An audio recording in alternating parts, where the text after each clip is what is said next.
தேவனும் நித்திய ஜீவனுமாய் இருக்கிற ஆண்டவராகிய இயேசு கிறிஸ்துவின் ஒப்பில்லா திருநாமம் இன்றும் என்றும் சதா காலங்களிலும் மகிமைப்படுவதாக.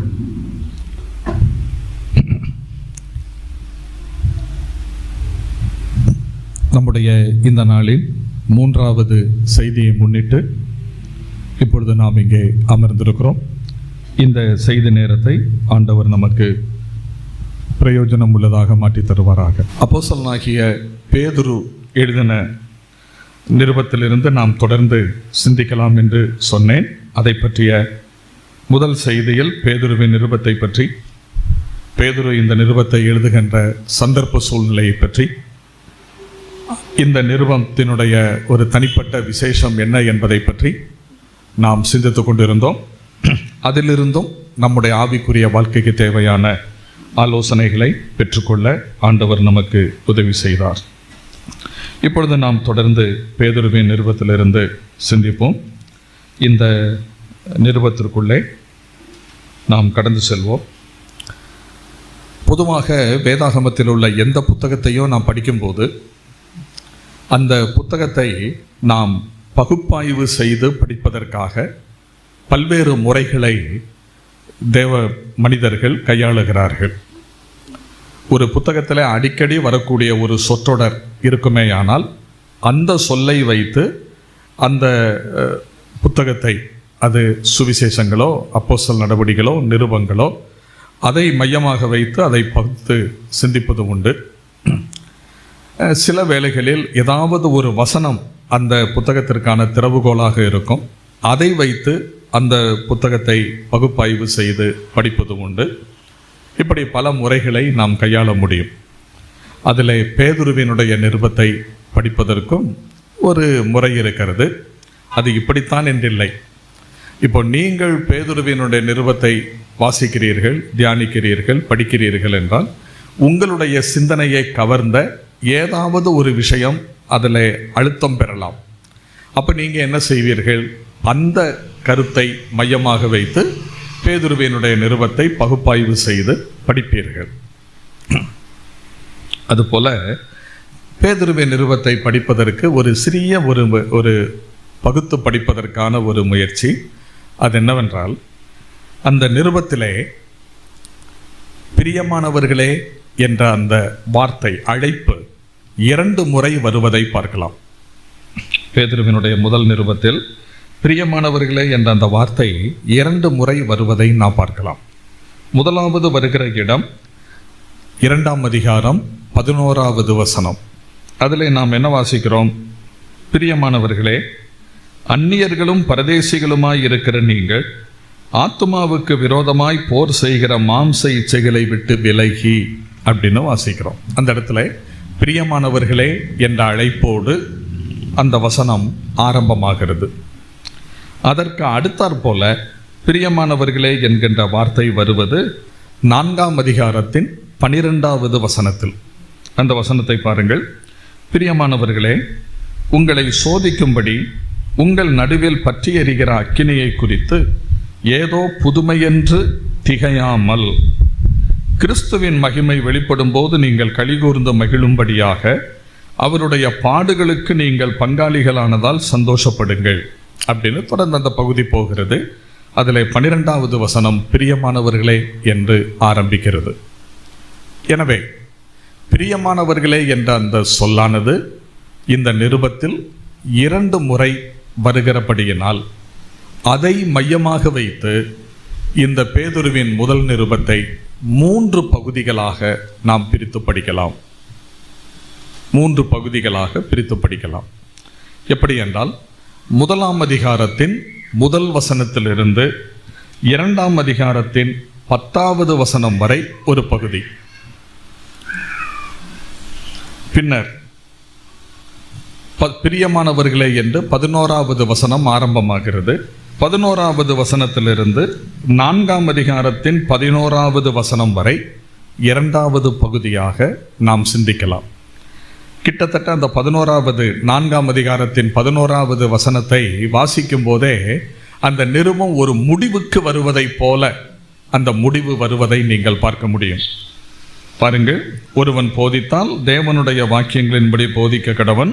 ஒருவன் உதவி செய்தால் தேவன் தந்தருளும் பலத்தின்படி செய்ய கடவன். எல்லாவற்றிலேயும் இயேசு கிறிஸ்து மூலமாய் தேவன் மகிமைப்படும்படியே செய்வீர்களாக. அவருக்கே மகிமையும் வல்லமையும் சதா காலங்களிலும் உண்டாயிருப்பதாக. ஆமேன். இப்போ 12ஆம் வசனத்திலிருந்து உள்ள பகுதி இல்லாவிட்டாலும், ஒருவேளை இந்த வசனத்தோடையே அது முடிந்திருந்தால், பேதுரு நமக்கு 4 அதிகாரங்கள், 4ஆம் அதிகாரம் 11வது வசனம் வரை உள்ளதான ஒரு நிருபத்தை நமக்கு எழுதி கொடுத்திருக்கிறார் என்றுதான் நமக்கு தோன்றும். அந்த அளவுக்கு ஒரு முடிவுரையாகவே அது இடம்பெறுகிறதை நாம் பார்க்கிறோம். ஆகையினால் 11வது வசனம் வரை 2வது பகுதியாக நாம் சிந்திக்கலாம். 4ஆம் அதிகாரம் 12ஆம் வசனத்தில் பிரியமானவர்களே என்று ஆரம்பித்து அடுத்த பகுதி தொடர்கிறது. அது 15ஆம் அதிகாரத்தின் கடைசி வசனத்தோடு கூட முடிவடைகிறதை நாம் பார்க்கலாம். பிரியமானவர்களே என்ற இந்த அழைப்பை நாம் பார்க்கும்போது நம்முடைய மனசில் என்ன வருகிறது என்று கேட்டால், என் போன்ற பிரசங்கிமார்கள் அல்லது மூப்பர்கள் சபையிலே பிரசங்கம் பண்ணும்போது, வசனத்தை போதிக்கும் போது இடையிடையே பிரியமான கர்த்தருடைய பிள்ளைகளே, அருமையான சகோதர சகோதரிகளே என்று அழைப்பது சகஜம், இயல்பு. ஏன் அப்படி அழைக்கிறோம் என்று கேட்டால், கேட்கிறவர்களுடைய கவனத்தை எங்கள் பக்கமாக ஈர்ப்பதற்காக, இல்லையா? நீங்கள் இன்னும் கொஞ்சம் கூட நல்லா எங்களை கவனிக்கணும் அப்படிங்கிறதுக்காக பிரியமானவர்களே அப்படின்னு கூப்பிடுறது வழக்கம். அதுபோல பேதுரு இந்த நிருபத்தை எழுதும்போது பிரியமானவர்களே என்று அழைக்கும் பார்க்கும்போது ஒரு பிரசங்கியார் இடையில் பிரசங்கத்தை கேட்கிறவர்களை சொல்வதை போல் இருக்கிறது. 1ஆம் அதிகாரத்தின் முதல் வசனத்திலிருந்து ஒரு விஷயத்தை பற்றி பேசிக்கொண்டே வருகிறவர் அடுத்த விஷயத்தை சொல்ல ஆரம்பிக்கும் போது அவர்களை பிரியமானவர்களே அப்படின்னு அழைக்கிறாரு. அடுத்த விஷயத்தை சொல்றார். அதை சொல்லி முடிச்சுட்டு அடுத்த விஷயத்தை ஆரம்பிக்கும் போது பிரியமானவர்களே அப்படின்னு அழைக்கிறாரு. இதெல்லாம் பார்க்கும்போது ரொம்ப ஆச்சரியமாக இருக்கிறது. எனவே இதை 3 பகுதிகளாக நாம் பிரிக்கலாம். இந்த 3 பகுதிகளிலும் பேசப்படுகிற விஷயங்களை நாம் சிந்திக்கும் போது அதற்கு இவ்வாறாக ஒரு தலைப்பு கொடுத்து சிந்திக்கலாம். அதில் வரக்கூடிய வசனங்கள், கருத்துக்கள் இவைகளின் அடிப்படையில் அதை அப்படியாக நாம் 3 தலைப்பின் கீழ் சிந்திக்கலாம். முதல் பகுதி 1ஆம் அதிகாரத்தின் முதல் வசனத்திலிருந்து 2ஆம் அதிகாரத்தின் 10ஆம் வசனம் வரை விசுவாசியும் இரட்சிப்பும். 2வது பகுதியிலே விசுவாசியும் உலகமும் 4-11 வரை. அப்புறம் 4ஆம் அதிகாரத்தின் 12ஆம் வசனத்திலிருந்து விசுவாசியும் பாடுகளும். அதோடு அந்த நிருபம் முடிகிறது. விசுவாசியும் இரட்சிப்பும், விசுவாசியும் உலகமும், விசுவாசிகளும் பாடுகளும். அந்த வரிசை கூட ரொம்ப நல்லா தான் இருக்கு. ரட்சிக்கப்பட்டிருக்கிற விசுவாசி தன்னுடைய ரட்சிப்பின் சந்தோஷத்தை தான் அனுபவிக்கிறான். அதிலே உறுதியும் பெறுகிறான், நிச்சயம் பெறுகிறான். அந்த ரட்சிப்பை தன் வாழ்க்கையிலே நடைமுறைப்படுத்தி செயல்படுத்துகிறான், காட்டுகிறான். அப்போஸ்தலனாகிய பவுல் பிலிப்பியருக்கு நிருபம் எழுதும்போது சொல்லுவார், 2ஆம் அதிகாரம் 12ஆம் வசனத்தில், நான் சமீபமாய் இருக்கும்போது மட்டுமல்ல, தூரத்தில் இருக்கிற இப்பொழுதும் கூட அப்படின்னு சொல்லிட்டு, நீங்கள் உங்கள் ரட்சிப்பு நிறைவேற பிரயாசப்படுங்கள் அப்படின்னு சொல்லுவார். ரட்சிப்பு நிறைவேற பிரயாசப்படுங்கள். அதை சரியாக மூலமொழியில் இருந்து மொழிபெயர்த்தால், உங்கள் ரட்சிப்பை செயலிலே காட்டுங்கள் என்ற பொருளில் அந்த வார்த்தையை பயன்படுத்தி இருக்கிறார். Work out your own salvation. உங்களுடைய ரட்சிப்பை நீங்கள் செயலிலே காட்டுங்கள், நடைமுறைப்படுத்தி காட்டுங்கள் என்று சொல்லுகிறார். அப்போ ரட்சிக்கப்பட்டிருக்கிற ஒரு விசுவாசி தன்னுடைய ரட்சிப்பில் களிகூறுகிறான், மகிழ்கிறான், ஆனந்திக்கிறான். அதே நேரத்தில் தன் வாழ்க்கையின் மூலமாக அந்த ரட்சிப்பின் அனுபவத்தை உலகத்திற்கு வெளிப்படுத்தி வாழ கடமைப்பட்டிருக்கிறான். அதை செய்கிறான். அதை செய்யும் போது அவனுக்கு பாடுகள் காத்திருக்கின்றன. அதுதான் 3வது பகுதி. அப்படி பாடுகள் வரும்போது அந்த பாடுகளை அவன் எப்படி எதிர்கொள்ள வேண்டும், அவனுடைய மனநிலை எப்படி இருக்க வேண்டும் என்பதை மிக அழகாக விளக்கி சொல்லுகிறார் பேதுரு அப்போஸ்தலன். ஆகவே பாடனுபவிக்கிற பரிசுத்தவான்களுக்கு ஒரு மிகச்சிறந்த மருந்து பேதுருவின் முதலாம் நிருபம். சரி, இப்போ இந்த நிருபத்தை நாம் பார்ப்போம். முதல் 2 வசனங்கள் இந்த நிருபத்தினுடைய அறிமுக உரையாக இருக்கிறது. அறிமுக உரைன்னு சொல்லலாம், அல்லது முன்னுரைன்னு சொல்லலாம். அந்த மாதிரி முதல் 2 வசனங்கள் இருக்கின்றன. அதில் எழுதுவது யார்? ஆசிரியரை பற்றி, வாசகர்களை பற்றி, ஆசிரியர் வாசகர்களுக்கு கூறுகிற வாழ்த்துரை, இந்த 3 காரியங்களும் முதல் 2 வசனங்களில் இடம்பெறுகிறது. அந்த 3ஐயும் பார்ப்போம். இயேசு கிறிஸ்துவின் அப்போஸ்தலனாகிய பேதுரு என்று தன்னை அறிமுகம் செய்கிறார். இயேசு கிறிஸ்துவின் அப்போஸ்தலனாகிய பேதுரு. பேதுருவை பற்றி அதிகமான பிரசங்கங்கள் நீங்கள் கேட்டிருக்கிறீர்கள். உங்களுடைய உள்ளூர் சபையிலே பேதுருவை பற்றிய பிரசங்கங்கள் அடிக்கடி கேட்டிருப்பீர்கள். மற்றும் முகாம்களிலே பேதுருவை பற்றிய பிரசங்கங்கள் அதிகம் கேட்டிருப்பீர்கள். நீங்களும் பிரசங்கித்திருப்பீர்கள். ஆகையினாலே பேதுருவினுடைய வாழ்க்கை வரலாற்றை பற்றி நான் எதுவும் இப்பொழுது சொல்ல விரும்பவில்லை. பேதுரு தன்னை அறிமுகம் செய்கிறார். 2வது நிருபம் எழுதும்போது முதல் நிருபம் எழுதுவதை விட இன்னொரு வார்த்தையை பயன்படுத்துகிறார். என்ன எழுதுகிறார் பாருங்கள். கூடுதலாக ஒரு வார்த்தை சேர்க்கிறார். இயேசு கிறிஸ்துவின் ஊழியக்காரனும் அப்போஸ்தலனுமாகிய சீமோன் பேதுரு. முதல் நிருபத்தில் இயேசு கிறிஸ்துவின் அப்போஸ்தலனாகிய பேதுரு என்கிறார். 2வது நிருபத்தில் இயேசு கிறிஸ்துவின் ஊழியக்காரனும் அப்போஸ்தலனுமாகிய பேதுரு. இவ்வாறாக தன்னை அறிமுகம் செய்கிறார். அறிமுகம் செய்கிற அவர் யாருக்கு எழுதுகிறாராம்? பொந்து, கலாத்தியா, கப்பத்தோக்கியா, ஆசியா, பித்தினியா தேசங்களிலே சிதறி இருக்கிற தெரிந்து கொள்ளப்பட்ட பரதேசிகளுக்கு எழுதுகிறார். 5 பிராந்தியங்களை பற்றி, பிரதேசங்களை பற்றி அல்லது இடங்களை பற்றி இந்த பகுதியிலே குறிப்பிடுகிறார். இந்த 5 பகுதிகளும் அன்றைய காலகட்டத்தில் ஏசியா மைனர் என்று அழைக்கப்படுகிற சின்ன ஆசியா பகுதியை சார்ந்தவை. இவை பரந்து விரிந்த ரோமா பேரரசினுடைய எல்லைக்கு உட்பட்ட, ஆளுகைக்குட்பட்ட 5 மாகாணங்களாக இவைகளை துவக்க காலத்தில் நாம் பார்க்க முடியும். இந்த இடங்களிலே சிதறி இருக்கிறவர்களுக்கு, பரதேசிகளுக்கு எழுதுகிறார். சிதறி இருக்கிறவர்கள் அப்படின்னு இங்கே சொல்லப்பட்டிருக்கிறது. இது துவக்க காலத்தில், அதாவது வேதாகமம் எழுதப்பட்ட காலகட்டங்களில் இந்த வார்த்தை உலகத்தின் பல்வேறு பகுதிகளிலே சிதறுண்டு வாழ்ந்து கொண்டிருந்த இஸ்ரவேலரை குறிப்பதற்காக பயன்படுத்தக்கூடிய சொற்றொடராகும். டியோஸ்போரா அப்படின்னு சொல்லுவாங்க. அந்த வார்த்தைக்கு சிதறுண்டு வாழ்பவர்கள் அப்படின்னு அர்த்தம். இது ஆரம்ப காலகட்டத்தில் யூதர்களை குறிப்பதற்காக இந்த வார்த்தை பயன்படுத்தப்பட்டது. சாலமோன், அதாவது சவுல், தாவீது, சாலமோன், இந்த 3 மன்னர்களுடைய ஆட்சி காலத்தில் ஒன்றுபட்டு பறந்து விரிந்திருந்த இஸ்ரவேல் ராஜ்யத்தை பார்க்கலாம். சாலமோன் மரணம் அடைய, சாலமோனுடைய மரணத்தை தொடர்ந்து பறந்து விரிந்த இஸ்ரேல் பேரரசு 2ஆக பிரிந்தது. சாலமோனுடைய மகன் ரெகோபயாமினுடைய காலத்தில் 2 கோத்திரங்களை கொண்ட, 10 கோத்திரங்களை கொண்ட ஒரு நாடு, அது வடநாடு என்று அழைக்கப்பட்டது. தென்னாடு யூதேயா என்றும், வடநாடு இஸ்ரவேல் என்றும் அழைக்கப்பட்டது. இவர்கள் பல நூற்றாண்டுகளுக்கு பிற்பாடு அந்நிய தேசத்து அரசர்களால் முற்றுகையிடப்பட்டு நாட்டின் உலகத்தின் பல்வேறு பகுதிகளுக்கு சிதறடிக்கப்பட்டார்கள்.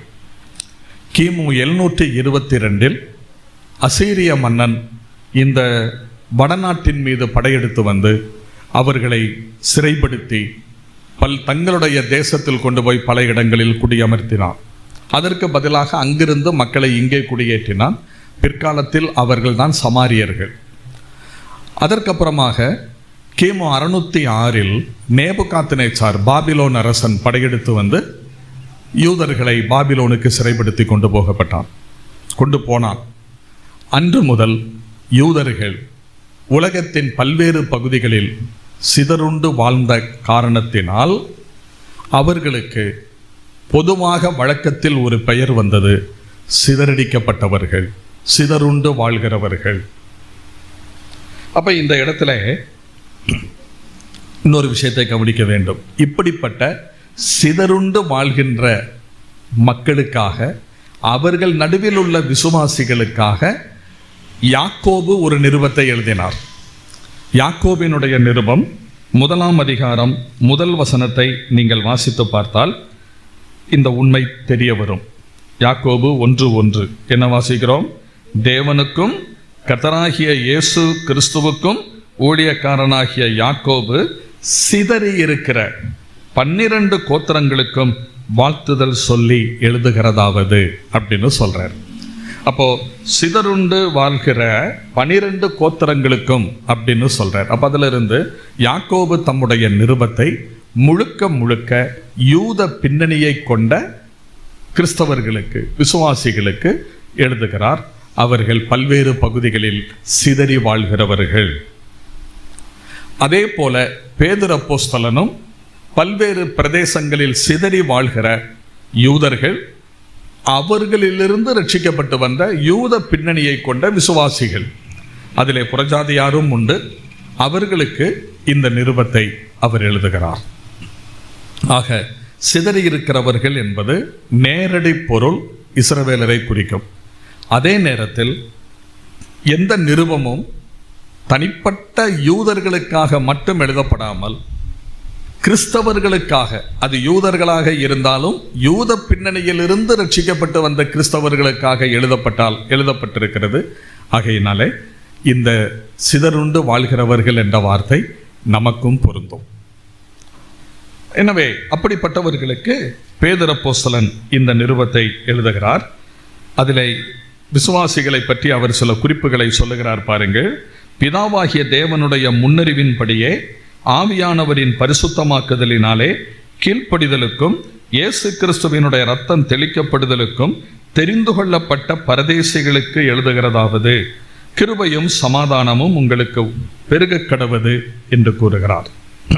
அப்போ விசுவாசிகளை பற்றி சில அற்புதமான சத்தியங்கள் இங்கே குறிப்பிடுகிறதை பார்க்கிறோம். அதை வாசிக்கும் போதே நமக்கு மனதில் இனம் புரியாத ஒரு சந்தோஷம், ஒரு மகிழ்ச்சி, அந்த ஒரு சந்தோஷத்தின் பிரவாகம் கரைபுரண்டு ஓடுகிறதை உணர முடிகிறது. நாம் யாராம்? முதலாவது இங்கே சொல்லுகிறார், நாம் பரதேசிகள். பரதேசிகள் என்றால் என்ன? சொந்த ஊர் இல்லாமல் அந்நிய இடங்களிலே வாழ்ந்து கொண்டிருக்கிறவர்கள். இது யூதர்களுக்கு நேரடியான பொருளில் குறிக்கும் என்றாலும் நமக்கும் இது பொருந்தும். நாம் இந்த உலகத்தில் அந்நியர்களும் பரதேசிகளுமாக இருக்கிறோம். பேதுரு அப்போஸ்தலனுக்கு மிக பிடித்தமான ஒரு சொற்பிரயோகம் அந்நியர்கள், பரதேசிகள். ஏனென்றால் இந்த இடம் இல்லாமல் நிருபத்திற்கு உள்ளே வேறே இடத்திலேயும் இதே பெயர்களை அவர் குறிப்பிடுகிறதை நாம் பார்க்கிறோம். பிரியமானவர்களே, நாம் இந்த உலகத்திலே பிறந்தோம், இவ்வுலகத்திலே வாழ்ந்து கொண்டிருக்கிறோம், உழைக்கிறோம், சம்பாதிக்கிறோம். வசதி கூடினவர்களாகவோ வசதி குறைந்தவர்களாகவோ நாம் இருக்கிறோம்.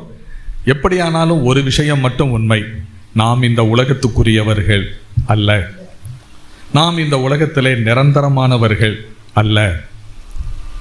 நாம் பரதேசிகளாக, அந்நியர்களாக இருக்கிறோம். பிலிப்பியருக்கு எழுதின நிருபத்திலே பவுல் கூறுகிறார், நம்முடைய குடியிருப்பு பரலோகத்தில் இருக்கிறது. அங்கே இருந்து கர்த்தராகிய இயேசு கிறிஸ்து என்னும் இரட்சகர் வர எதிர்பார்த்து கொண்டிருக்கிறோம் என்று சொல்லுகிறார். அன்பானவர்களே, இந்த பூமி நமக்கு நிரந்தரமானதல்ல. இந்த ஒரு உணர்வு எப்போதும் நமக்கு இருக்க வேண்டும். இந்த ஒரு உணர்வு நமக்கு எப்போதும் இருந்தால் நம்முடைய கிறிஸ்தவ வாழ்க்கையினுடைய தரம் அதற்கு ஏற்றாற் போல இருக்கும்.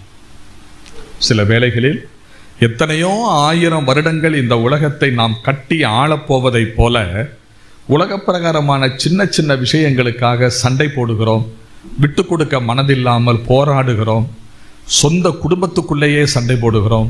அண்ணன் தம்பிக்குள்ளேயே, அக்கா தங்கச்சிக்குள்ளேயே சண்டை வருகிறது. கிறிஸ்தவ சாட்சியை இழக்கிறோம். இதெல்லாம் யோசித்து பார்த்தா என்னமோ இந்த உலகத்தில் நம்ம ஆயிரக்கணக்கான வருடங்களாக வாழப்போவதைப் போல, அதற்காக போராடுவதைப் போல போராடி கொண்டிருக்கிறோம். ஆனால் இது எல்லாவற்றையும் விட்டு ஒரு நாளிலே நாம் போக வேண்டும்.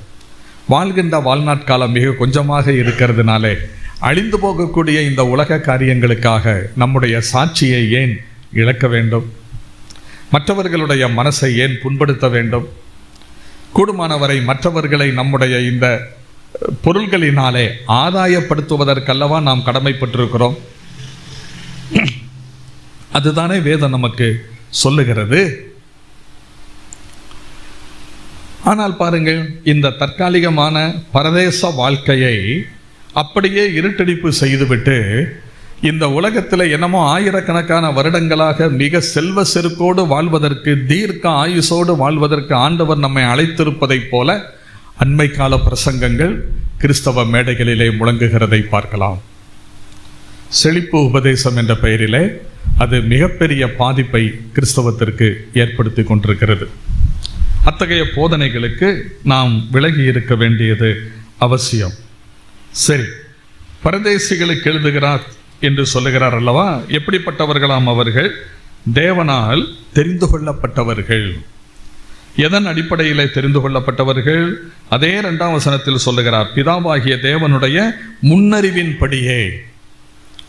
ஆண்டவர் நம்மை முன்னறிந்தார், தெரிந்தெடுத்தார். ரோமருடைய நிருபத்திலே நாம் சிந்திக்கும் போது, வாசிக்கும் போது, அந்த வரிசைப்படி தேவன் எவர்களை முன்னறிந்தாரோ அவர்களை தம்முடைய குமாரனுடைய சாயலுக்கு ஒப்பாயிருப்பதற்கு முன்குறித்திருக்கிறார். முன்குறித்தவர்களை அழைத்தார், அழைத்திருக்கிறார். அழைத்தவர்களை நீதிமான்களாக்கி இருக்கிறார். நீதிமான்கள் ஆக்கினவர்களை மகிமைப்படுத்தியும் இருக்கிறார். என்ன ஆச்சரியம் பாருங்க! நாம் உலக தோற்றத்திற்கு முன்னமே தெரிந்தெடுக்கப்பட்டவர்கள். சில வேளைகளிலே நாம் அதை யோசிக்கும் போது நாமே மெய் மறந்து விடுகிறோம். நம்மளை விட நல்லவர்கள், உயர்வானவர்கள் எவ்வளவோ பேர் இருக்கிறார்கள். ஆனால் அவர்களுக்கு அவர்களில் அநேகருக்கு ஆண்டவரை காணக்கூடிய கண்கள் கிடைக்கவில்லை. இன்றும் கிறிஸ்து அவர்களுக்கு ஏற்க முடியாதவராக இருக்கிறார். மறைக்கப்பட்டிருக்கிறது அவரை பற்றிய சத்தியங்கள். அதாவது அவங்களால விளங்கிக் கொள்ள முடியவில்லை. நம்முடைய கண்கள் பிரகாசிப்பிக்கப்பட்டன. உங்கள் கண்கள் காண்கிறவைகளாகவும் உங்களுடைய காதுகள் கேட்கிறவைகளாகவும் இருக்கிறபடியால் நீங்கள் பாக்கியவான்கள் என்று நம்மை பற்றி வேதம் சொல்லுவது எவ்வளவு உண்மை! அவரை கண்டுகொள்ளும்படியான பாக்கியம் நமக்கு கிடைத்தது. அடுத்ததாக இங்கே சொல்லப்பட்டிருக்கிறது, ஆவியானவரின் பரிசுத்தமாக்குதலினாலே கீழ்ப்படிதலுக்கும் இயேசு கிறிஸ்துவனுடைய ரத்தம் தெளிக்கப்படுதலுக்கும். நம்மை பற்றி சொல்லும்போது ஆவியானவரால் பரிசுத்தமாக்கப்பட்டவர்கள். அது ரொம்ப அற்புதமான ஒரு சத்தியம். அது நமக்கு பேரை பாருங்க, இந்த நிருபத்தில் மட்டுமல்ல, மற்றும் பல நிருபங்களிலே நமக்கு வேதத்தில் கொடுக்கப்பட்டிருக்கிற அற்புதமான பெயர்களில் ஒன்று நாம் பரிசுத்தவான்கள். பரிசுத்தவான்கள் என்று சொல்லும்போது நம்மை பற்றி உத்தேசிக்கிற காரியம் என்ன என்பதை நாம் தெரிய வேண்டும். பரிசுத்தம் அப்படின்னு சொல்றோம் இல்லையா? அந்த பரிசுத்தத்திற்கு அதை குறித்து நாம் கொஞ்சம் சிந்திப்பது நலமாக இருக்கும். உங்கள்கிட்ட கேட்குறேன், முதலாவதாக வேதாகமத்தில் பரிசுத்தம் அப்படிங்கிற வார்த்தை எந்த இடத்துல வருது? சரி, நானே சொல்லுகிறேன், காலம் பொன்னானது அல்லவா? ஆதியாகமம் 2ஆம் அதிகாரம் 3வது வசனத்தை பாருங்கள். ஆதியாகமம், தேவன் தாம் சிருஷ்டித்து உண்டு பண்ணின தம்முடைய கிரியைகளை எல்லாம் முடித்த பின்பு அதிலே ஓய்ந்திருந்தபடியால் தேவன் 7ஆம் நாளிலே ஆசீர்வதித்து அதை பரிசுத்தமாக்கினார். ஆமா, ஆதியாகமம் 2ஆம் அதிகாரத்திலே 3வது வசனமாக வருகிற அந்த வசனத்தில் பரிசுத்தம் என்கிற வார்த்தை முதலாவதாக வருகிறது. வேதத்தை படிக்கிற முறைகளிலே ஒன்று முதற்கூற்று விதி அப்படின்னு சொல்லுவாங்க. முதற்கூற்று விதி, த ஃபர்ஸ்ட் மென்ஷன் லா அப்படின்னு சொல்லுவாங்க. பைபிளில் நம்ம எந்த விஷயத்தை பற்றி படிக்க ஆரம்பிக்கிறோமோ அந்த விஷயத்தை பற்றி முதலாவது வரக்கூடிய பகுதி எது அப்படிங்கிறத பார்த்து அந்த இடத்துல இருந்து நம்ம அந்த விஷயத்தை படிக்க ஆரம்பித்தா பல அற்புதமான சத்தியங்களை கற்றுக்கொள்ள முடியும். அது அநேக விஷயங்களுக்கு பொருந்தும், பரிசுத்தத்துக்கும் பொருந்தும். அதே மாதிரி கிறிஸ்தவ வாழ்க்கையில இன்னொரு சிறப்பான அம்சம் தெய்வ பயம். தேவ பயம் அல்லது தெய்வ பயம். இந்த தெய்வ பயங்கிற வார்த்தை முதலாவதாக எங்கே வருகிறது அப்படின்னு நீங்க பார்த்தீங்கன்னா, அந்த இடத்திலிருந்து தெய்வத்தை பற்றிய, தெய்வ பயத்தை பற்றிய அற்புதமான சத்தியங்களை கற்றுக்கொள்ள முடியும். இதே மாதிரி பல விஷயங்கள். அப்போ இந்த இடத்தில் பரிசுத்தம் அப்படிங்கிற வார்த்தை இங்கே வருகிறது. இதில் ஆண்டவர் 6 நாட்கள் அளவும் தம்முடைய சிருஷ்டிப்பின் செயல்களை எல்லாம் நிறைவேற்றி முடித்த பின்பு ஓய்ந்திருந்தாராம். அப்போ தேவன் அந்த நாளை என்ன செய்தார்? ஆசீர்வதித்து பரிசுத்தமாக்கினார். இந்த இடத்துல பரிசுத்தமாக்கினார் என்ற அந்த வார்த்தைக்கு பொருள் என்ன? பாவமே இல்லாத, பாவம் பிரவேசிக்க முடியாத, அசுத்தமே நுழைய முடியாத ஒரு நாள் அப்படின்னு சொல்லலாமா? சொல்ல முடியாது. அந்த நாள் பாவம் செய்யாது. ஆனா அந்த நாளிலே பாவமான காரியங்கள் நடக்கலாம். அந்த நாள் பாவம் செய்யாது, ஆனால் அந்த நாளிலே பாவம் பிரவேசிக்க முடியுமா இல்லையா?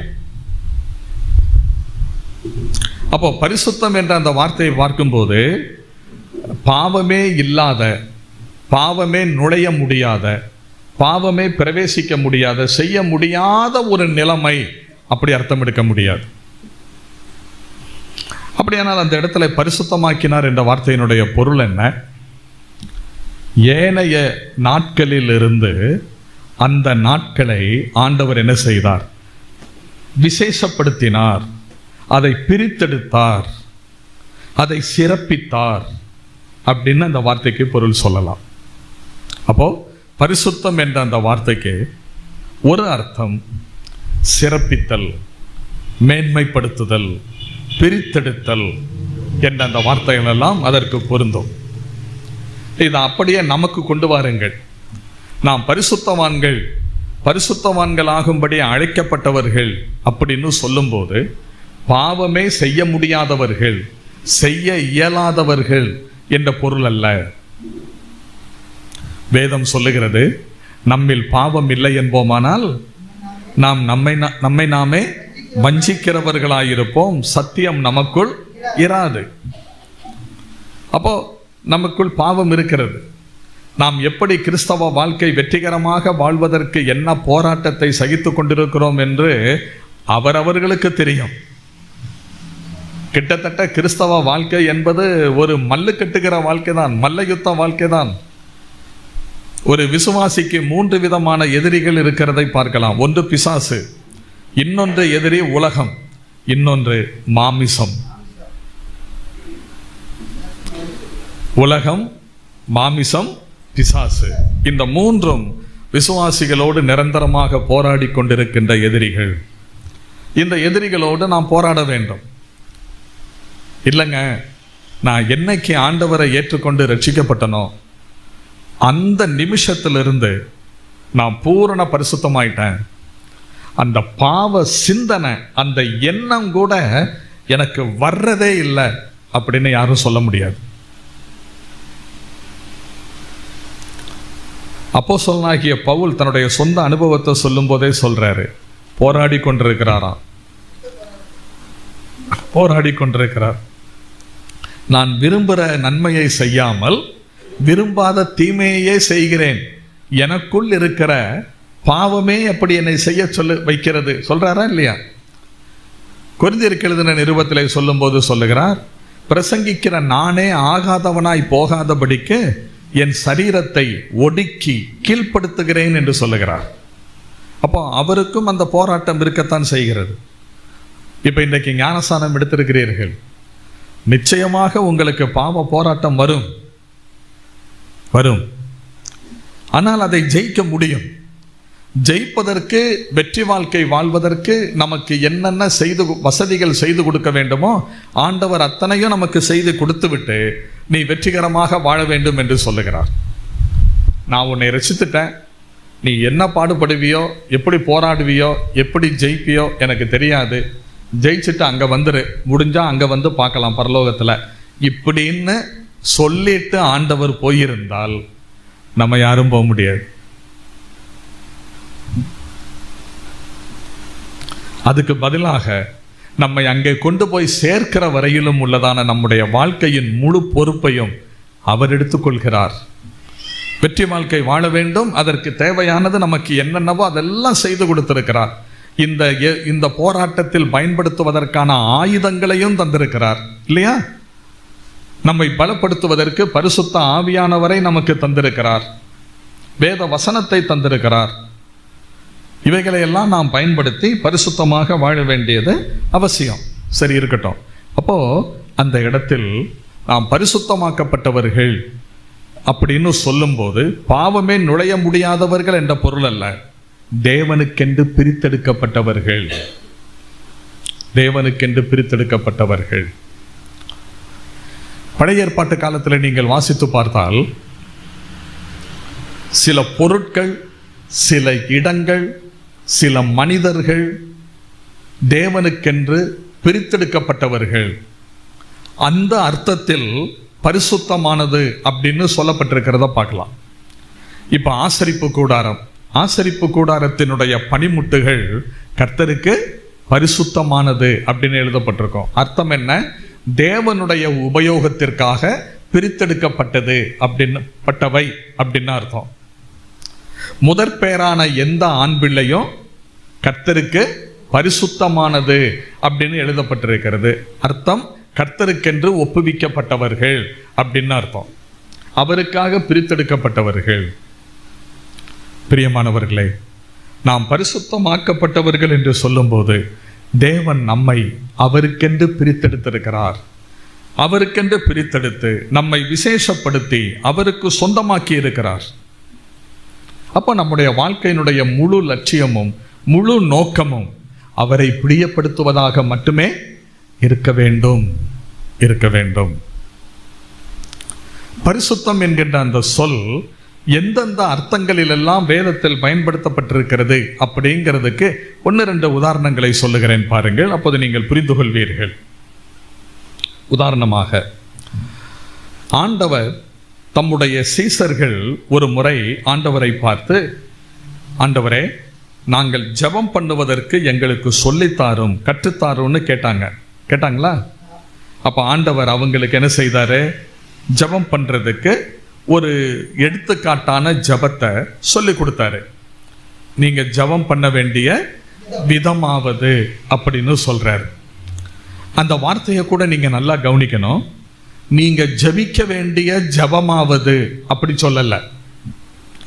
நீங்கள் ஜெபிக்க வேண்டிய ஜெபமாவது அப்படி சொல்லியிருந்தா அந்த ஜெபத்தை நம்ம அப்படியே சொல்லணும் அப்படின்னு அர்த்தம். ஆனா நீங்க ஜெபிக்க வேண்டிய ஜெபமாவதுன்னு சொல்லாம ஜெபிக்க வேண்டிய விதமாவதுன்னு சொல்றதுனால ஒரு ஜெபத்தை நமக்கு மாடலுக்காக சொல்லி இருக்கிறாரு. அதுல என்னென்ன கருத்துக்கள் அடங்கி இருக்கிறதோ அதை நம்முடைய மனதில் பதிய வைத்துக்கொண்டு நம்முடைய ஜெபங்களும் அப்படிப்பட்டதாக இருக்க வேண்டும் என்றுதான் பொருளை தவிர அந்த ஜெபத்தை அப்படியே சொல்ல வேண்டும் என்பது பொருள் அல்ல. சரி, அப்போ அந்த ஜெபத்தில் சொல்லிக் கொடுக்கும் போது ஆண்டவர் சொல்றாரு, பரமண்டலங்களில் இருக்கிற எங்கள் பிதாவே, உம்முடைய நாமம் பரிசுத்தப்படுவதாக, உம்முடைய நாமம் பரிசுத்தப்படுவதாக. அந்த முதல் வார்த்தையை சொல்றாரு பாருங்க, உம்முடைய நாம் பரமண்டலங்களில் இருக்கிற எங்கள் பிதாவே, உம்முடைய நாமம் பரிசுத்தப்படுவதாக. ஏன் அப்படி சொல்றாரு? அப்ப ஆண்டவருடைய நாமம் ஏதாவது ஒரு சூழ்நிலையை முன்னிட்டு அசுத்தமாயிடுச்சா? அசுத்தமானதுனால அது பரிசுத்தமாகட்டும் அப்படின்னு சொல்றாரா? இல்ல. எத்தனை யுகங்கள் கடந்து போனாலும், காலங்கள் எப்படியெல்லாம் மாறினாலும், ஆண்டவருடைய பரிசுத்தத்தில் ஒரு சிறு துளி கூட என்ன செய்யாதுங்க, குறையாது, மாறாது. அப்ப அப்படி இருக்கும்போது உம்முடைய நாமம் பரிசுத்தப்படுவதாக என்று சொல்லுவதனுடைய அர்த்தம் தான் என்ன, பொருள் தான் என்ன? அப்ப அந்த இடத்துல பரிசுத்தம் என்கின்ற பரிசுத்தப்படுவதாக சொல்லும் போது அந்த வார்த்தைக்கு பொருள் உயர்ந்திருப்பதாக, கனப்படுத்தப்படுவதாக, மதிப்பிற்குரியதாய் விளங்குவதாக, அப்படியெல்லாம் அந்த வார்த்தைக்கு சொல்லலாம். ரோமன் கத்தோலிக்க பைபிள் அந்த வார்த்தை இப்படி வரும்னு நினைக்கிறேன். பரமண்டலங்களில் இருக்கிற எங்கள் பிதாவுடைய நாமம் பரிசுத்தப்படுவதாக. அந்த பரிசுத்தப்படுவதாகங்கிறதுக்கு உம்முடைய நாமம் அர்ச்சிக்கப்படுவதாக, மக்கள் மத்தியில் அது கனத்துக்குரியதாய் விளங்கப்படுவதாக.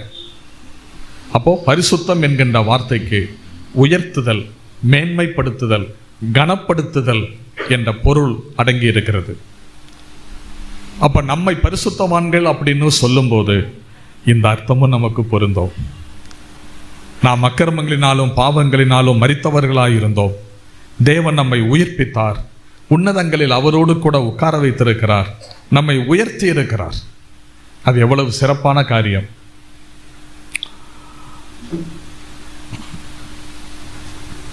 இரண்டாவது, பரிசுத்தம் என்ற அந்த வார்த்தைக்கு இன்னொரு அர்த்தத்தையும் கூட நாம் சிந்திக்க முடியும். அது என்னவென்று கேட்டால், நான் ஏற்கனவே சொன்னது போல பிரித்தெடுக்கப்பட்ட அப்படின்னு சொன்னேன் இல்லையா, அந்த அர்த்தமும் நமக்கு பொருந்தும். நாம் உலகத்தில் இருந்தும், உலக ஆசாரங்களிலிருந்தும், உலக பழக்க வழக்கங்களிலிருந்தும் நாம் தேவனுக்கென்று பிரித்தெடுக்கப்பட்டவர்கள். அப்போ நம்முடைய லைஃப் ஸ்டைல், வாழ்க்கை முறை அதற்கு தகுந்தாற் போல மாற்றம் இருக்க வேண்டும், வித்தியாசமா இருக்கணும். இப்ப இன்னைக்கு கர்த்தருடைய பிள்ளைங்க ஞானஸ்நானம் பெற்றார்கள். இப்போ நீங்கள் ரட்சிக்கப்பட்டிருக்கீங்க. இன்னைக்கு அடுத்தபடி ஞானஸ்நானம் பெற்றிருக்கிறீங்க, ஆண்டவருடைய பிள்ளைகளாக இருக்கிறீங்க. நீங்கள் ஞாயிற்றுக்கிழமை வரும்போது கிட்டத்தட்ட ஒரு 1 கிலோ, 1.25 கிலோ அல்லது 3/4 கிலோ எடையுள்ள இந்த பைபிளை தூக்கி வச்சுக்கிட்டு வருவீங்க. சில இடங்கள்லாம் நம்ம பார்க்கலாம், காலையில் விசுவாசிகள் எல்லாம் பிறப்பிட்டு பைபிளை தூக்கிட்டு போகும்போது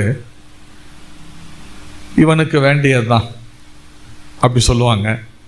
இவனுக்கு இது ஒரு கேடா, இவெல்லாம் பைபிளை தூக்கிட்டு போகணுமாக்கும் அப்படி சொல்றாங்களா இல்லையா? ஆமா, ஊரை அடிச்சு உலையில போட்டுட்டு ஞாயிற்றுக்கிழமை ஆகும்போது மட்டும் இத்தந்தண்டி புத்தகத்தை தூக்கிட்டு போயிடுறா. இப்படி சொல்றத நானே காதுல கேட்டிருக்கேன்.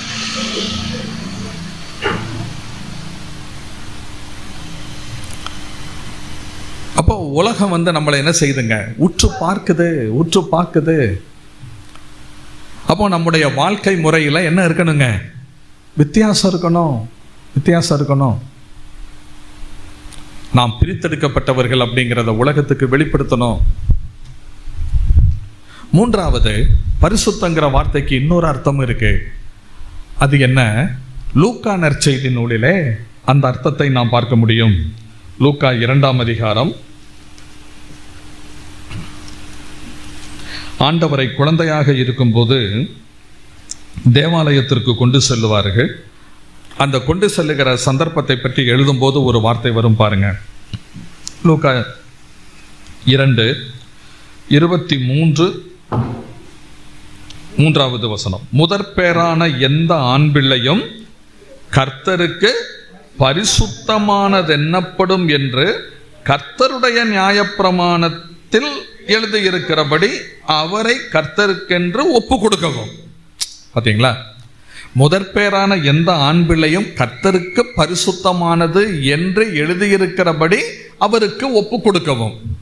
அப்ப பரிசுத்தம் என்ற வார்த்தைக்கு அடுத்த அர்த்தம் என்ன? ஒப்பு கொடுத்தல். நாம் முழுமையாய் கர்த்தருக்கென்று அர்ப்பணிக்கப்பட்டவர்களாக இருக்க வேண்டும். நான் ஏற்கனவே அந்த வெற்றி வாழ்க்கை வாழ்வதற்கு நீங்கள் உங்களை பாவத்திற்கு மரித்தவர்களாக எண்ணிக்கொள்ளுங்கள் அப்படிங்கிற வார்த்தையும் பார்த்தோம். அப்புறம் அதே அதிகாரத்தில் அடுத்த ஒன்றுக்கும் மேற்பட்ட தடவை வரக்கூடிய சொற்றொடர் சொல்லானது ஒப்பு கொடுங்கள். அப்போ நாம் தேவனுக்கென்று ஒப்பு கொடுக்கப்பட்டவர்கள், அதை நம்முடைய வாழ்க்கையில பிரதிபலித்து காண்பிக்க வேண்டும் அப்படிங்கிறத பார்க்கிறோம். சரி, அடுத்ததாக பரிசுத்தங்கிற வார்த்தைக்கு இன்னொரு பொருள் மகிமை. அதாவது அந்த வார்த்தையை நான் உங்களுக்கு சொல்றேன். 1 பேதுரு 3ஆம் அதிகாரம் 1 பேதுரு 3ஆம் அதிகாரம் அதனுடைய 15வது வசனத்தை பாருங்கள். கர்த்தராகிய தேவனை உங்கள் இருதயங்களில் பரிசுத்தம் பண்ணுங்கள். அப்படின்னா என்ன அர்த்தம்? அவருடைய நாமத்தை நம்ம பரிசுத்தம் பண்ணணுமா? அப்ப அந்த இடத்துல கர்த்தராகிய தேவனை உங்கள் இருதயங்களிலே பரிசுத்தம் பண்ணுங்கள் என்று சொன்னால் உங்களுடைய வாழ்க்கையின் மூலமாக கர்த்தருடைய நாமத்தை உயர்த்துங்கள், மகிமைப்படுத்துங்கள் அப்படின்னு அர்த்தம். ஆகவே நாம் பரிசுத்தமாக்கப்பட்டவர்கள் என்று சொல்லும்போது இந்த அர்த்தங்கள் எல்லாம் அதில் அடங்கி இருக்கிறது என்பதை நாம் புரிந்து கொண்டு வாழ வேண்டியது அவசியம். சரி, இதை சொல்லிட்டு அடுத்து என்ன சொல்றாரு? 3வது வசனத்திலிருந்து நேரடியாக விஷயத்துக்கு வந்துடுறார். நம்முடைய கர்த்தராகிய இயேசு கிறிஸ்துவின் பிதாவாகிய தேவனுக்கு ஸ்தோத்திரம் உண்டாவதாக அப்படின்னு சொல்றவரு 4-5 வசனங்களில் அந்த ஸ்தோத்திரம் செலுத்துவதற்கான காரணங்கள் என்னென்ன என்பதை பற்றி கூறுகிறார். அந்த ஸ்தோத்திரம் என்பதை சொல்லிவிட்டு அடுத்த விஷயத்தை சொல்லுகிறார். அப்ப அதிலிருந்து ஒரு விஷயம் நமக்கு தெளிவாய் தெரிகிறது. பேதுரு இந்த நிருபத்தை எழுத துவங்கும் போது அடுத்து தாம் எழுத போகிற விஷயத்தை பற்றி அந்த சிந்தனை மனதில் வரும்போதே தேவனை ஸ்தோத்தரிக்கும்படி, துதிக்கும்படி அவருடைய இருதயம் தூண்டப்படுகிறது. இதே போல ஒரு விசுவாசி தன்னுடைய இரட்சிப்பை நினைக்கும் போதெல்லாம், தனக்கு கிடைத்திருக்கிற ஆத்தும மீட்பை நினைக்கும் போதெல்லாம், எதிர்காலத்தில் அவனுக்காக ஆயத்தம் பண்ணப்பட்டிருக்கிற அந்த மகிமையான அனுபவங்களை நினைக்கும் போதெல்லாம் தேவனை துதிக்காமல் இருக்க முடியாது. இங்கே நம்முடைய கர்த்தராகிய இயேசு கிறிஸ்துவின் பிதாவாகிய தேவனுக்கு ஸ்தோத்திரம் உண்டாவதாகன்னு சொல்லிட்டு 4-5 வசனங்களில் சில விஷயங்களை எழுதுகிறார். அதனுடைய மைய கருத்து என்ன அப்படின்னு கேட்டா, அவர் நம்மை மறுபடியும் ஜெனிப்பித்தார். அவர் நம்மை மறுபடியும் ஜெனிப்பித்தார். மற்றது எல்லாமே அந்த மறுபடியும் ஜெனிப்பித்ததினால் ஏற்படக்கூடிய நன்மைகள்.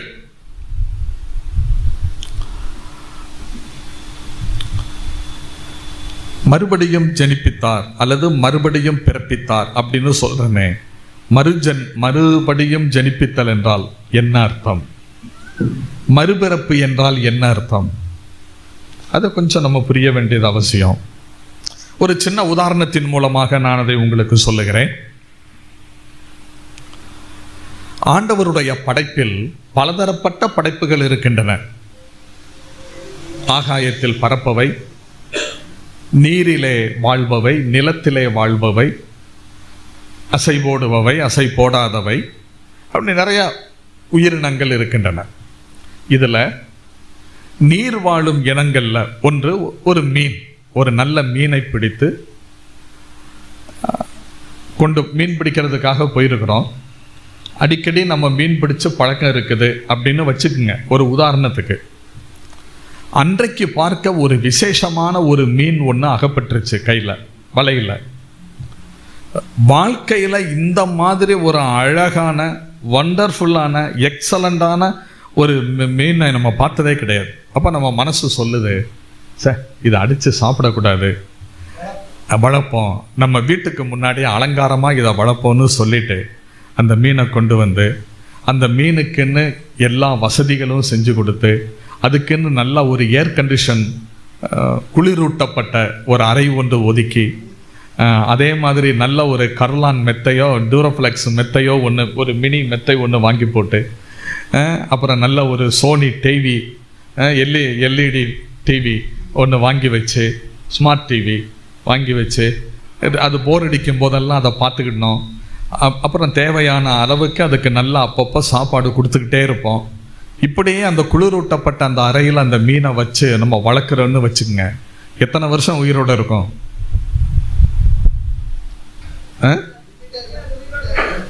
இருக்காது, இருக்காது. சில நிமிஷங்கள் அல்லது சில மணித்துளிகள் அவ்வளவுதான் இருக்கும், அதுக்கு மேல இருக்க முடியாது. எத்தனை வசதிகள் செஞ்சு கொடுத்தாலும் அதால இருக்க முடியாது. ஏன்? தண்ணிக்குள்ளதான் இருக்கும். நீரிலே வாழ்வதற்கான உயிரும் உடல் அமைப்பும் தான் அதற்கு இருக்கிறது. அதை வைத்துக்கொண்டு அது தரையில் என்ன செய்ய முடியாது, வாழ முடியாது. அதுபோல இந்த பூமியிலே பிறந்த மனிதர்களான நாம் இந்த உயிரையும் இந்த உடலையும் வைத்துக்கொண்டு இந்த பூமியில் மட்டும்தான் வாழ முடியும். இன்னும் கொஞ்சம் கூட சொல்ல போனா, இப்ப நம்ம இந்தியாவில் பிறந்தோம், வளர்ந்தோம், வாழ்ந்துகிட்டு இருக்கிறோம். இந்தியாவுக்குள்ளேயே பல மாநிலங்கள் இருக்குல்ல. சரி, அதை விடுங்க. இந்தியாவில் நம்ம தமிழ்நாட்டிலேயே ஊட்டி, கொடைக்கானல் போன்ற குளிர் பிரதேசம் இருக்குல்ல. இந்த ஊட்டியில எல்லாம் போய் நம்மளால வாழ முடியுமான்னு கேட்டா ரொம்ப கஷ்டப்படுவோம், ரொம்ப கஷ்டப்படுவோம். ஒரு டூருக்காக போயிட்டு ஒரு 2 நாள் பார்த்து சுற்றி பார்த்துட்டு வந்துடலாமே தவிர அங்கே போய் இருக்கிறது நமக்கு கஷ்டம். பல உடல் உபாதைகள் அனுபவிக்க வேண்டி வரும். அதே இது நம்ம இந்தியாவிலேயே பிற மாநிலங்களுக்கு செல்லும் போது சில பகுதி ரொம்ப கடுமையான குளிர் இருக்கும், தாங்க முடியாது நம்மளால. ஏன்னா நம்ம வெப்பமான பகுதியில் உள்ளவங்க. இதை விட அதிக வெப்பமான பகுதிகளில் போய் நம்ம இருக்க முடியாது. அப்போ இந்த பூமியிலேயே தட்பவெப்ப நிலை மாறுபடுகிறது. அதனாலே ஒரு இடத்தில் பிறந்து வளர்ந்து கொண்டிருக்கிற நாம் அந்த சூழ்நிலையை தாண்டி இன்னொரு இடத்தில் போய் வாழ முடியாத நிலைமை இருக்கும் போது இந்த பூமியிலே நாம் பிறப்பதினால் இந்த பூமியிலே வாழ்வதற்கான உடலமைப்பும் உயிரும் கொண்டிருக்கிற நாம் இதை வைத்துக்கொண்டு இந்த பூமியிலே தான் வாழ முடியுமே தவிர கோடிக்கணக்கான வான கோலங்களை தாண்டி பரலோகத்தில் போய் என்ன செய்ய முடியாது, வாழ முடியாது, வாழ முடியாது. அப்படி வாழ வேண்டுமானால் என்ன செய்யணும்? அந்த உலகத்தில் பரலோகத்தில் வாழ்வதற்கான உயிரும் வேண்டும், உடலமைப்பும் வேண்டும். அந்த உயிருக்கு பெயர்தான் நித்திய ஜீவன். அந்த ஜீவனுக்கு பெயர்தான் நித்திய ஜீவன். அந்த உடலுக்கு பெயர்தான் மகிமையின் சரீரம், இல்லையா? அப்போ இந்த நித்திய ஜீவனும் இந்த மகிமையின் சரீரமும் நமக்கு கிடைத்தால் நம்ம என்ன செய்யலாங்க? பரலோகத்தில் வாழலாம். ஆக மொத்தம் நம்ம ஒரு புதிய சிருஷ்டியாக மாற்றப்பட வேண்டும். அப்படி புதிய சிருஷ்டியாக மாற்றப்படுகிற அந்த அனுபவத்தை தான் பைபிள் ரொம்ப சிம்பிளா சொல்லி இருக்கு, மறுபடியும் பிறத்தல். அதுல நித்திய ஜீவன் நமக்கு உடனடியாக கிடைக்கிறது, மகிமையின் சரீரம் உடனடியாக கிடைப்பதில்லை. கர்த்தராகிய இயேசு கிறிஸ்து வரும்போது நம்முடைய சரீரம் மறுரூபமாக்கப்பட்டு மகிமைப்படுத்தப்பட்டு எடுத்துக்கொள்ளப்படும். அதனாலதான் ஆண்டவர் சொல்றாரு, ஒருவன் மறுபடியும் பிறவாவிட்டால் தேவனுடைய ராஜ்யத்தில் பிரவேசிக்க மாட்டான். அப்படின்னா தேவனுடைய ராஜ்யத்தில் பிரவேசிப்பதற்கான ஜீவனும் உடலமைப்பும் வேணும். அது மறுபிறப்பின் மூலமாக மட்டுமே சாத்தியம். நமக்கு அந்த பாக்கியம் கிடைத்திருக்கிறது. அதை பேதுரு அப்போஸ்தலன் எழுதும்போது சொல்லுகிறார், இயேசு கிறிஸ்து மரித்தோரிலிருந்து எழுந்ததினாலே அவர் தமது மிகுந்த இரக்கத்தின்படி நம்ம என்ன செய்திருக்கிறாராம்? மறுபடியும் ஜெனிப்பித்திருக்கிறார். பாருங்க, ஆச்சரியமானது. கர்த்தருடைய கிருபை நம்முடைய வாழ்க்கையில கிடைத்திருப்பது எவ்வளவு பெரிய ஆச்சரியம். சரி, அப்படி மறுபடியும் பிறப்பித்ததினால், அப்படி மறுபடியும் ஜெனிப்பித்தது எதற்காகவா? ஜீவனுள்ள நம்பிக்கை உண்டாகும்படி, பரலோகத்தில் நமக்காக ரிசர்வ் பண்ணப்பட்டிருக்கிற அழியாததும் மாசற்றதும் வாடாததுமான சுதந்திரத்தை பெறும்படி. உண்மையிலேயே ஒரு மனநல மருத்துவர் என்ன செய்வாரோ ஒரு நோயாளியை பார்த்து, அவருடைய நிலைமைக்கு புரிஞ்சுக்கிட்டு நிலைமைக்கு ஏற்ப ட்ரீட்மெண்ட் கொடுக்கிறது மாதிரி பேதுரு அப்போஸ்தலன் பாடுபடுகிற இந்த விசுவாசிகளுக்கு நிருபம் எழுதும் போது எடுத்த எடுப்பிலேயே அவங்களுடைய சிந்தனைய பரலோகத்தில் வைக்கப்பட்டிருக்கிற சுதந்திரத்தின் பக்கமா திருப்புறாரு. எடுத்த எடுப்புல அங்கதான் போகுது. எடுத்த எடுப்புல பரலோகம், பரலோகத்தில் வைக்கப்பட்டிருக்கிற சுதந்திரம். அதான் அவங்களுக்கு காண்பிச்சுட்டு அடுத்த 6வது வசனம் வரும்போது, இதுல நீங்க என்ன செய்றீங்க? சந்தோஷப்படுறீங்க, களி கூறுறீங்க, மகிழ்ச்சியா இருக்கிறீங்க, அதெல்லாம் நல்ல விஷயம்தான். ஆனா துன்பப்பட வேண்டியது அவசியமானதால் இப்பொழுது, அப்படின்னா இந்த வாழ்க்கையில உலகத்துல பலவிதமான சோதனைகளினாலே துக்கப்படுகிறீர்கள். இப்ப பாட அனுபவிக்கிற விசுவாசிகளுடைய கவனத்தை எடுத்த எடுப்பிலை பரலோகத்தில் வைக்கப்பட்டிருக்கிற சுதந்திரத்திற்கு நேராக கொண்டு போகிறார். அந்த மகிமையான அனுபவத்தை அவர்கள் மனக்கண் முன்பாக படம் பிடித்து காண்பிக்கிறார். இது இவருக்கு ரொம்ப ரொம்ப பொருந்தும். ஏன்னா இவர் வாழ்க்கையில கற்றுக்கொண்ட பாடம். இவருடைய மனசுல எப்போதும் ஒரு எண்ணம் இருந்துகிட்டு இருந்திருக்கும் போல தெரியுது. எல்லாத்தையும் விட்டுட்டு வந்துட்டோமே, எல்லாத்தையும் விட்டுட்டு வந்துட்டோமே அப்படின்னு நினைச்சுக்கிட்டே இருந்திருப்பாரு போல. ஒரு நாள் பட்டாருன்னு கேட்டும் போட்டாரு ஆண்டவர்கிட்ட. கேட்டாரா? ஆமாவா இல்லையா? ஆமா. என் பின்னே வாருங்கள், நான் உங்களை என்ன செய்கிறேன்? மனித மீன்களை, மனிதர்களாகிய மீன்களை பிடிக்கிறவர்களாக மாற்றுவேன் அப்படின்னு சொல்லி அழைக்கிறார். உடனே எல்லாத்தையும் விட்டுட்டு பின்பற்றி போறாங்க. போனாலும் மனசுக்குள்ள அப்பப்போ ஒரு எண்ணம் இருந்திருக்கும் போல, எல்லாத்தையும் கூப்பிட்டாருன்னு விட்டு போட்டு வந்துட்டோமே, என்ன கிடைக்கும் என்ன கிடைக்கும்னு. ஒரு நாள் ஆண்டவர்கிட்டே கேட்டாரு. அப்போ ஆண்டவர் சொன்னாரு, எல்லாத்தையும் விட்டு போட்டு வந்துட்டீங்களா? இதெல்லாம் உங்களுக்கு இந்த பூமியிலேயே, இந்த வாழ்க்கையிலேயே உங்களுக்கு 100 கிடைக்கும், 1000 மடங்கு கிடைக்கும் அப்படின்னு சொன்னாரா? சொல்லல. ஆனா இன்னைக்கு 1000 மடங்கு ஆசீர்வாதம் இன்னைக்கு சர்வசாதாரணமா பிரசங்கங்களா மாறி போச்சு. யார் எடுத்தாலும் 1000 மடங்கு ஆசீர்வாதம் இப்படித்தான் சொல்றாங்க. ஆனா ஆண்டவர் உனக்கு கிடைக்கும்னு சொல்றாரு. எப்போ? மறுஜன்ம காலத்தில் நீங்கள் 12 சிங்காசனங்களில் அமர்ந்து இஸ்ரவேல் கோத்திரம் 12ஐயும் நீங்கள் என்ன செய்வீர்கள்? நியாயம் விசாரிப்பீர்கள்னு சொல்றார்.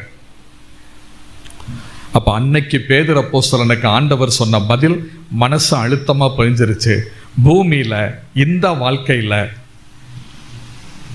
நமக்கு கிடைச்சாலும் கிடைக்கும், கிடைக்காவிட்டாலும் இல்லை. கிடைக்காவிட்டாலும் அதை பற்றி கவலை இல்லை. ஆனால் என்ன கிடைக்கும்?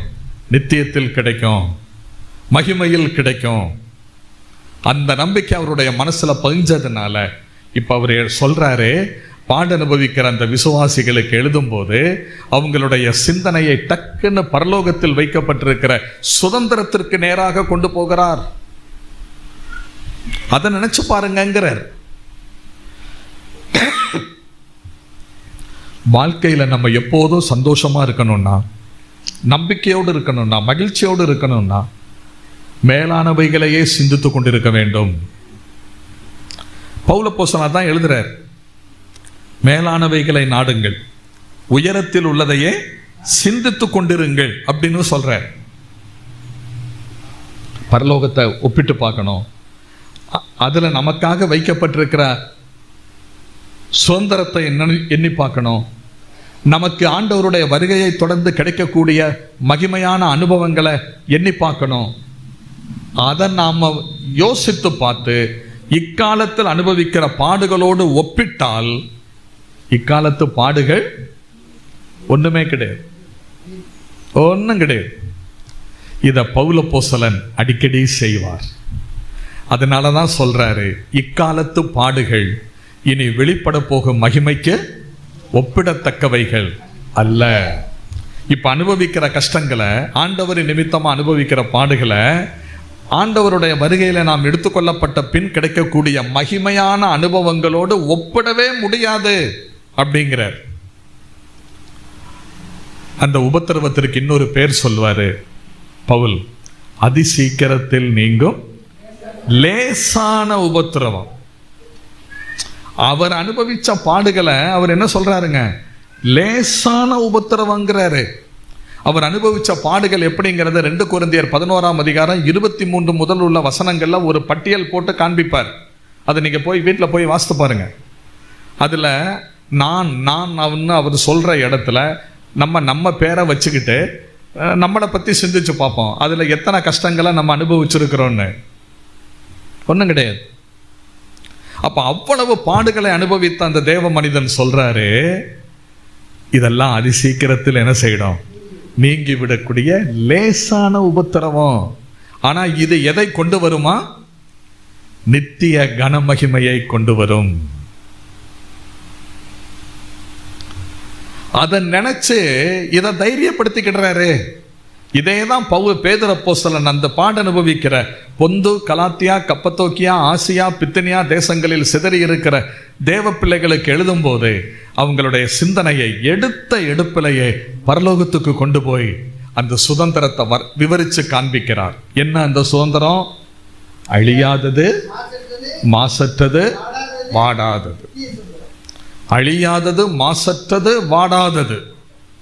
அப்போ பூமியில இருக்கக்கூடிய நம்முடைய சுதந்திரமோ அழியக்கூடியது, மாசுபடிந்தது, வாடி போகக்கூடியது.